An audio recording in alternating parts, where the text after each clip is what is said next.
Okay, we're into our last page here in the section 3.3 notes, and I want to bring up one more important point in this section, and that's about second and higher order derivatives. In other words, the second derivative, the third derivative, the fourth derivative. At this point, we've just been finding what's called the derivative of a function, f prime of x, right? Y equals f of x is a differentiable function, then its derivative, y equals f prime of x, is also a function. So then what happens is f prime of x is also differentiable. I could take its derivative. And we often will write that as y equals f with two primes, and we say f double prime of x. That's also a function, right? So f double prime of x is the derivative of f prime of x.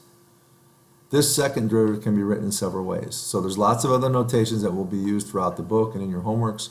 We can say f double prime of x. Another way we say this is d squared y by dx squared, which this notation, d squared y by dx squared, comes from understanding that it's the derivative with respect to x of dy dx. So you can see how you get d squared and you get the dx squared.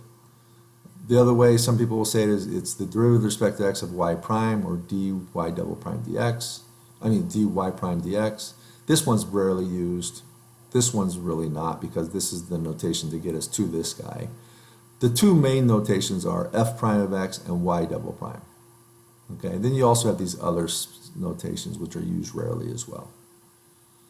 Okay, so if I want to find the derivatives of all orders of this fourth degree polynomial, so I have a sum of powers of x with constants in front of some of them.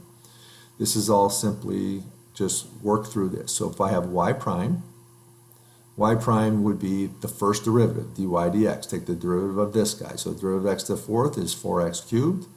The derivative of 2x cubed is 3 times 2 is 6, times x to the 3 minus 1 is x squared, so 6x squared. And then the derivative of 3x squared is minus 6, x to the 2 minus 1, so it's minus 6x, and the derivative of a constant is 0. So there's y prime, or dy dx, or if this was y equals f of x, I could also have written this as f prime of x. So then y double prime is the derivative of y prime. So now I take the derivative of y prime, so I get 3 times 4 is 12, x to the 3 minus 1, 2, 12x squared. The derivative of x squared is 12x, the derivative of minus 6x is minus 6. So then, if I want to keep going, if I want the third derivative, this will often be written as y, what we say, triple prime, y triple prime, the third derivative, or f triple prime, or d cubed y by dx cubed, right? Those are different notations, but y triple prime is the derivative of the second derivative. So the derivative of the second derivative is 24x plus 12. And then when I get to higher derivatives, like the fourth derivative, we stop writing the primes. We'll see the primes typically for the first, second, and third derivatives, y prime, y double prime, y triple prime.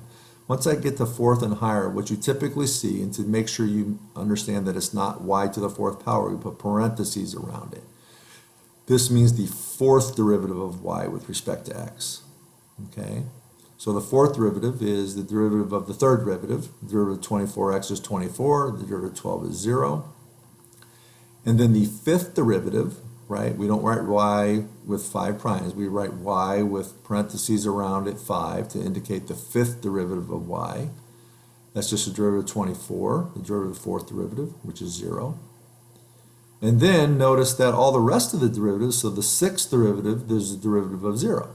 0 is a constant, so the derivative of 0 is a derivative of a constant, which is 0. So the derivatives will remain 0 forever after that. So y to the n with parentheses around it means the nth derivative of y will always be 0 for n bigger than or equal to 5.